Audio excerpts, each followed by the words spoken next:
I opened my mouth to argue, but the words got stuck in my throat. Because the truth was, she was right. I was scared.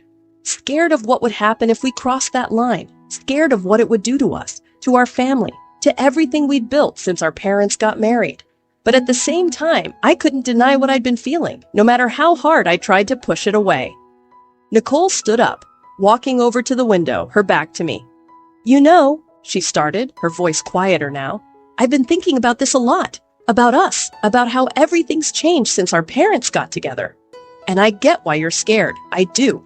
But I also know that you can't just ignore this. You can't pretend like it doesn't exist." I sat there, silent, my mind racing. What was I supposed to say? She was right, but that didn't make this any easier. In fact, it made it harder. "I'm not asking you to make a decision right now," Nicole continued, turning back to face me. "I just want you to think about it. Really think about it.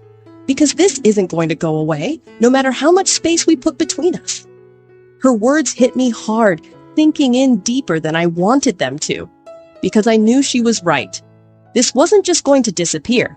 But that didn't mean I was ready to face it. "I need time," I finally said, my voice barely above a whisper. "I need time to figure this out." Nicole nodded, her expression softening slightly. "Take all the time you need. I'm not going anywhere." The room fell into silence again, but this time it wasn't as suffocating. There was still tension between us, but it felt different now, like we'd both acknowledged something we couldn't ignore any longer. Nicole turned to leave the room, and just before she disappeared through the doorway, she glanced back at me. "Just remember," she said softly, "no one ever has to find out." And with that, she was gone, leaving me alone with my thoughts, my heart pounding, and my mind spinning in 1,000 different directions. And the craziest part was that the most insane moment was yet to come. The days that followed were filled with silence. Nicole gave me the space I'd asked for, but it wasn't enough. The tension was still there, simmering beneath the surface, always present even when we weren't in the same room. I couldn't stop thinking about what she'd said, that no one had to find out. It was a tempting thought, the idea that something so intense, so dangerous could exist in secret, with no one the wiser. But secrets like that have a way of unraveling, don't they? One evening, I was sitting in my room, staring blankly at the wall, lost in thought, when I heard a soft knock at my door. My heart skipped a beat. I knew who it was before I even heard her voice. "Can I come in?" I hesitated. "Yeah," I finally said, my voice barely audible. Nicole stepped inside, closing the door behind her. She stood there for a moment, like she wasn't sure if she should stay or leave. But then, slowly, she crossed the room and sat down on the edge of my bed, her eyes never leaving mine. "Have you thought about it?" she asked quietly. I nodded, my throat tight. I had thought about it. Too much, if I was being honest. I'd thought about everything that could go wrong, about how this could destroy everything we had. But I'd also thought about the way her touch had felt, the way her words had lingered in my mind long after she'd spoken them. Nicole reached out, her hand brushing against mine, and for a moment, I froze. But this time, I didn't pull away. Her fingers curled around mine, and the warmth of her skin sent a shiver through me. It was such a small gesture, but it felt like it carried the weight of everything we weren't saying. "No one ever has to know," she said again, her voice soft but insistent. "It's just us." I looked at her, my heart pounding so loudly I was sure she could hear it. The conflict was still there, the fear of what we were risking, but there was something else too. Something that was pulling me toward her, no matter how hard I tried to fight it. Without thinking, I leaned in. It was subtle at first, barely noticeable, but it was enough to close the gap between us. Nicole's breath hitched, and I felt the tension rise again, but this time it wasn't the kind of tension that made me want to run. It was the kind that made me want to see where this would go. Our lips hovered just inches apart, the air between us crackling with electricity. I could feel the weight of the moment, how everything seemed to hang in the balance. But then, before I could stop myself, I closed the distance. The kiss was soft at first, tentative, like we were testing the waters, unsure of what this meant. But then slowly, it deepened. Nicole's hand slid up to the back of my neck, pulling me closer, and the world seemed to fall away. For that brief moment, it was just us. No parents, no consequences, no fear. Just us, tangled in a moment we couldn't take back. When we finally pulled apart, our breaths ragged, reality came crashing back in. I stared at her, my mind spinning. We'd crossed a line I'd promised myself we wouldn't cross. And now that we had, I wasn't sure what came next. I started, but the words wouldn't come. I didn't know what to say. What was there to say? Nicole looked at me, her expression unreadable. No one will ever find out, she said again, as if that could make everything okay. But I wasn't so sure, because no matter how much we tried to keep this secret, secrets have a way of coming out. And deep down, I knew this wasn't something we could hide forever. I don't know if I can do this, I whispered, my voice shaky. Nicole's hand slipped away from mine, and the space between us felt colder, emptier. She sighed, running a hand through her hair, looking as conflicted as I felt. I don't want to lose you, she said softly, and the vulnerability in her voice caught me off guard. But if you're not ready, I'll back off. It was the last thing I expected her to say.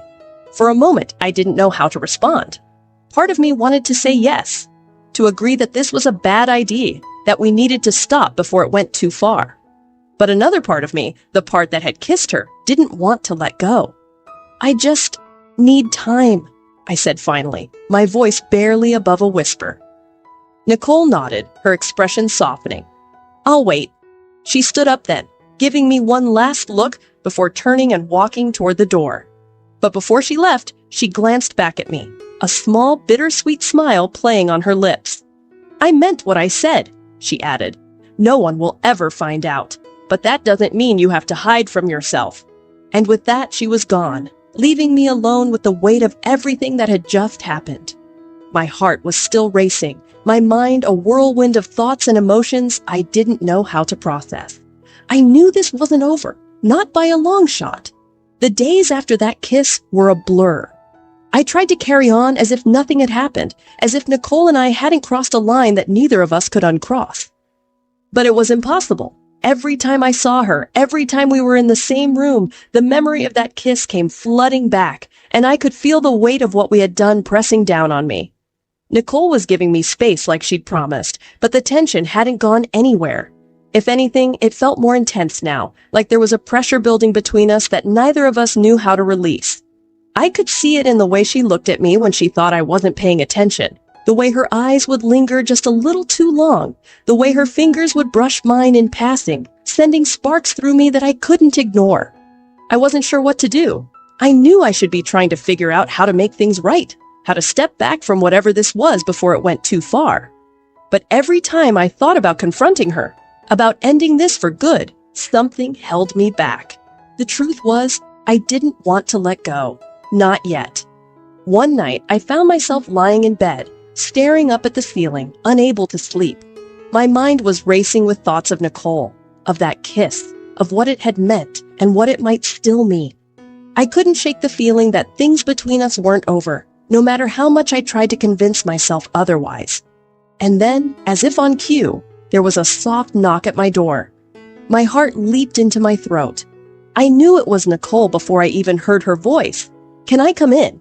she asked, her voice quiet, almost hesitant. I hesitated for a moment, torn between telling her to go away and letting her in. But in the end, I couldn't bring myself to push her away. "Yeah," I whispered. The door creaked open, and Nicole stepped inside, her face partially hidden in the dim light of the hallway.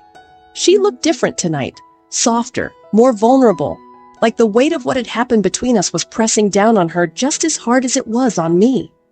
She closed the door behind her and stood there for a moment, just watching me, her hands shoved deep into her pockets.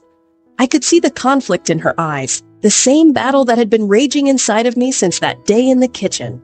"I couldn't sleep," she admitted, her voice barely above a whisper.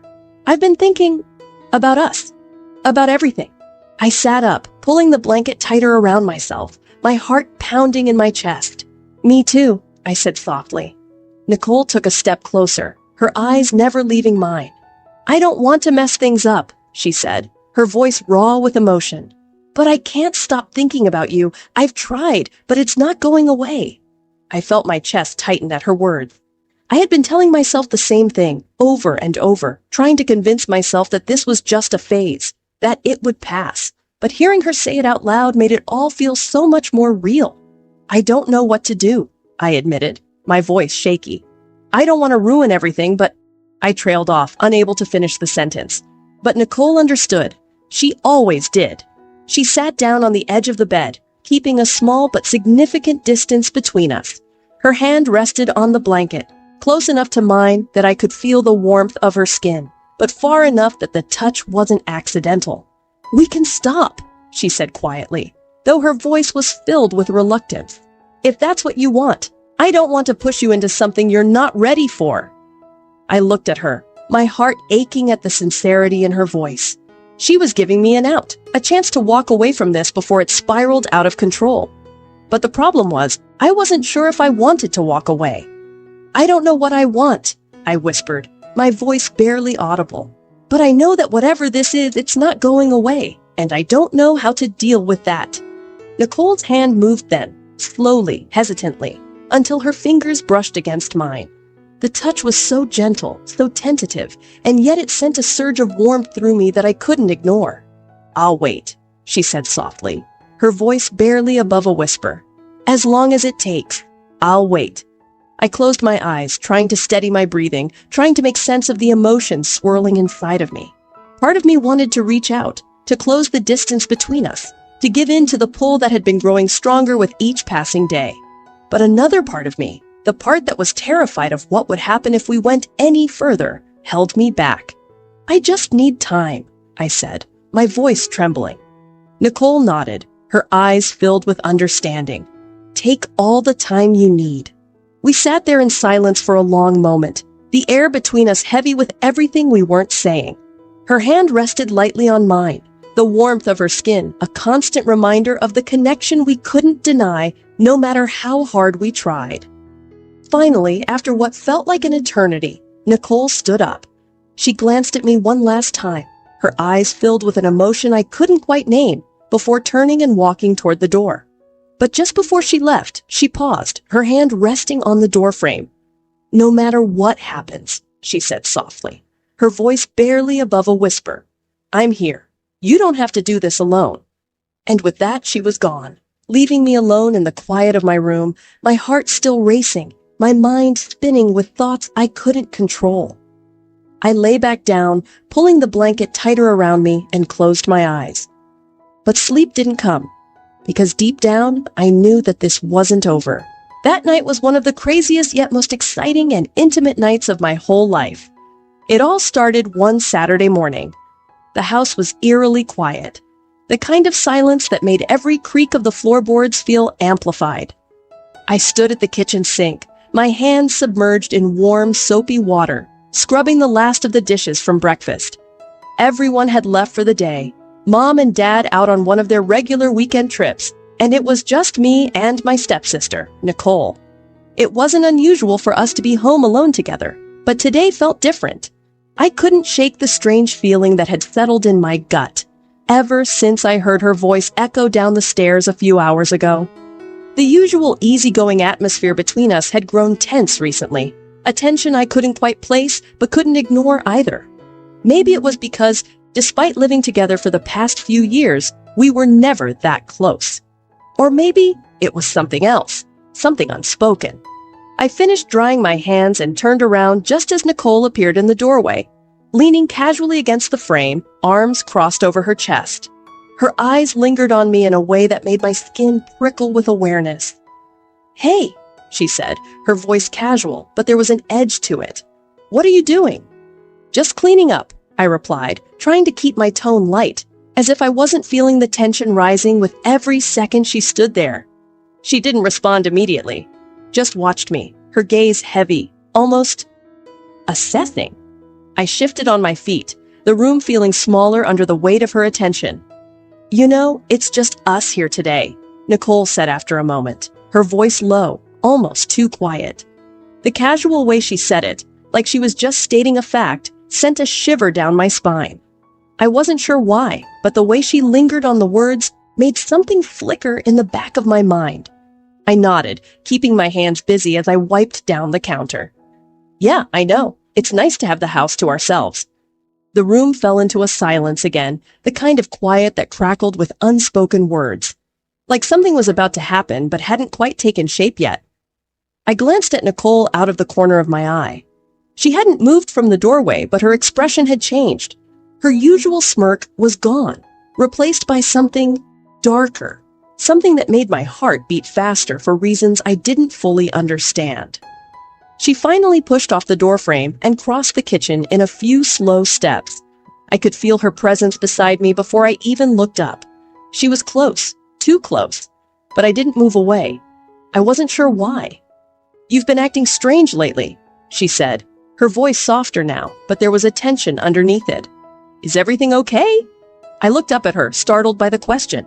"Me? Acting strange? What about you? You've barely said 2 words to me in the past week." Nicole let out a low chuckle, but it wasn't filled with humor. "Maybe I just didn't know what to say." There it was again, that strange undercurrent in her voice, like there was something she wasn't telling me.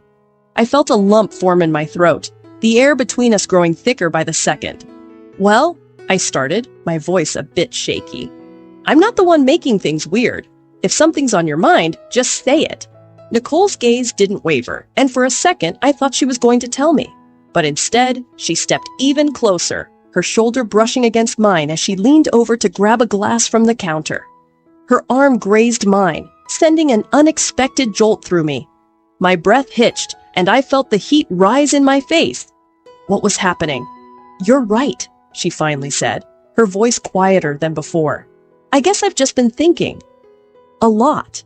The tension that had been simmering between us suddenly felt like it was reaching a boiling point, but I didn't know what to do.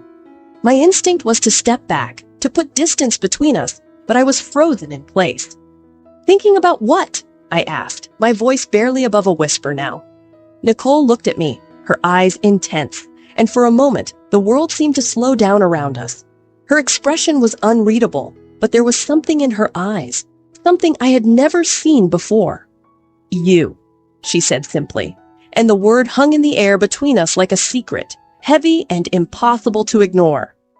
I blinked, my heart pounding in my chest. "What do you mean?" Her gaze never wavered, and for the first time I saw it clearly. The look in her eyes, the way she was standing just a little too close. The way her voice had dropped when she spoke. It wasn't just tension I had been feeling all week. It was something more. Something I hadn't been ready to acknowledge. She reached out then, her fingers brushing against my arm again, and this time, the touch lingered. I should have pulled away. I should have said something, anything to break the tension. But instead, I stood there, frozen, as Nicole's hand moved up my arm, her touch sending sparks through my skin. "Nicole!" I started, but my voice trailed off, lost in the sudden intensity of the moment. Her eyes darkened as she leaned in closer, her breath warm against my ear. "No one will ever find out," she whispered. And just like that, the tension that had been building between us exploded into something I wasn't prepared for. Nicole's words hung in the air, thick and suffocating, as if they'd sucked all the oxygen from the room. "No one will ever find out." I swallowed hard, my pulse racing, and tried to move, but my feet felt glued to the floor. There was something so final in the way she said it, like she'd already made up her mind about whatever was happening between us. I don't think that's a good idea," I finally stammered, my voice shaky. But even as I said it, part of me wasn't sure if I meant it. Something about the way Nicole looked at me, like there was no one else in the world, was pulling me toward her, even though I knew I should be running in the opposite direction. She didn't back away. If anything, she stepped closer, and the space between us disappeared entirely. I could feel the heat radiating from her body, her breath mingling with mine, and the air seemed to crackle with electricity. My heart pounded in my chest, and it took everything in me not to step back, not to break the spell that had fallen over us. "You sure about that?" Nicole whispered, her voice low, filled with a confidence I hadn't noticed before. "Because you've been acting like you're thinking the same thing." I flinched at her words, feeling my face flush with embarrassment. Was she right? Had I been giving her signals without even realizing it? The thought made my stomach twist into knots. I wasn't supposed to feel like this. Not about her. We were family now, or close enough that it felt like we were, and this, whatever this was, could never happen. But the look in Nicole's eyes told me she wasn't thinking about the consequences. She wasn't thinking about the fact that our parents were married, or that we shared a home, or that this would ruin everything if anyone found out. No, Nicole was focused solely on me, and the intensity of her gaze was impossible to ignore. "I can't," I said, though my voice lacked the conviction I'd hoped for. I wasn't even sure who I was trying to convince, her or myself. But Nicole wasn't deterred. She raised a hand and gently placed it on my cheek, her thumb brushing lightly across my skin.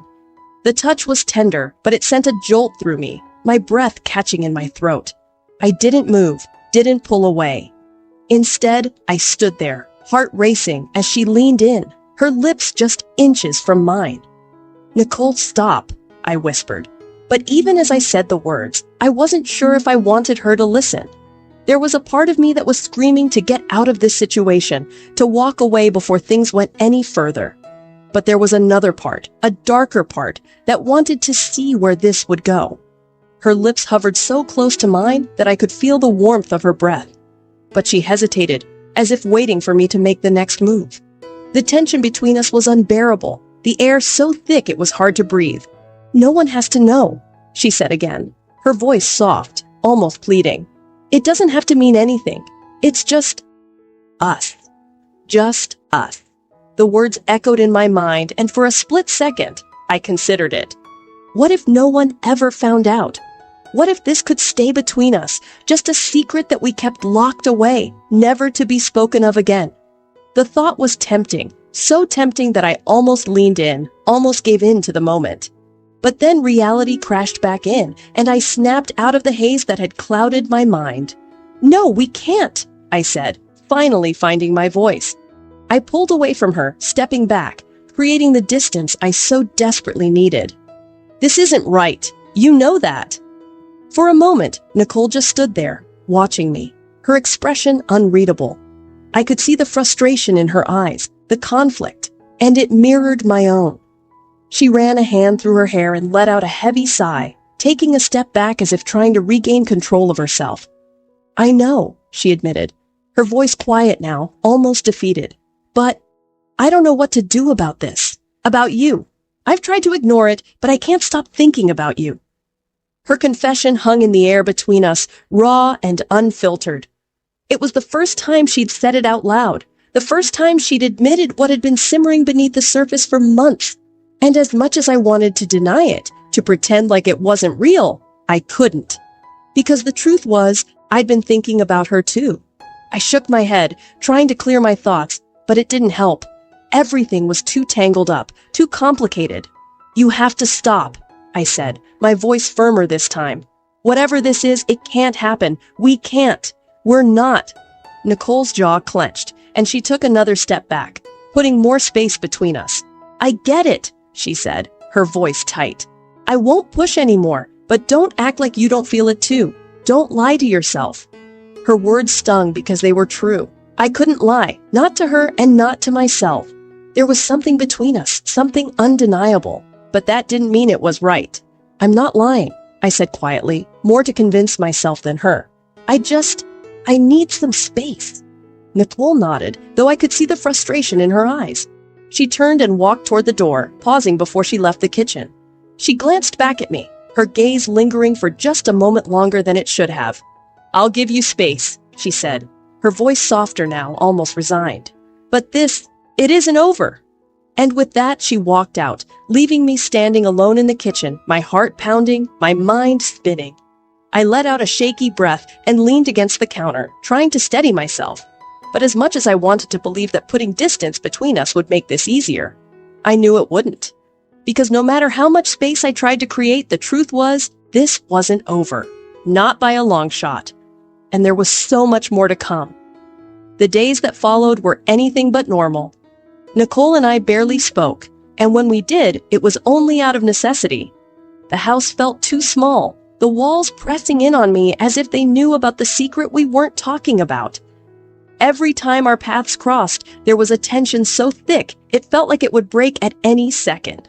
I found myself avoiding her, staying in my room more than usual or leaving the house whenever I could. But the distance didn't make things easier.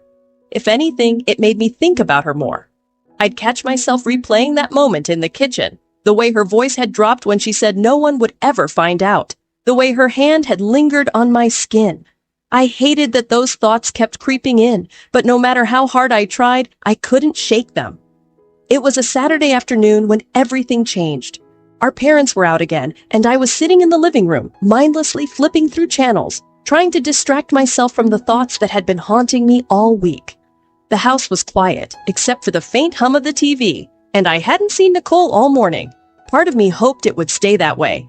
But then I heard footsteps coming down the stairs, slow and deliberate, the same way they'd been that day in the kitchen. My heart skipped a beat, and I knew it was her before she even appeared in the doorway. Nicole walked into the room, and for a moment, neither of us said anything. She stood there just watching me, and I could feel the tension between us rising, thick and heavy, like it always did. I tried to focus on the TV, pretending I didn't notice her, but I could feel her gaze on me, burning into the back of my neck. Finally, she spoke. "We need to talk." I didn't look at her. "About what?" "You know what?" she said, her voice firm but not angry. "About us." I sighed, sinking deeper into the couch. This was exactly what I'd been trying to avoid. There is no us, Nicole. We talked about this already. She walked over to the couch, sitting down on the far end, keeping a safe distance between us. But even that wasn't enough to break the tension. It felt like the entire room was holding its breath, waiting for something to happen. "You're lying," she said quietly, her eyes never leaving mine. "You're pretending like none of this matters, but I know you feel it too." I clenched my jaw, trying to keep my emotions in check. "It doesn't matter what I feel. It's wrong, and you know it." "But why?" Nicole pressed, her voice soft but insistent. "Why is it wrong? We're not hurting anyone. We're not even related by blood. What's stopping us?" I felt a wave of frustration rise in me, not just at her but at the situation. She wasn't getting it. She didn't understand the weight of what she was asking. "What's stopping us?" I repeated, my voice a little sharper than I intended. "Everything, Nicole. Our parents, our family, the fact that this would ruin everything. We can't just pretend like none of that matters." She looked at me for a long moment, her expression unreadable. And then she leaned forward slightly, resting her elbows on her knees.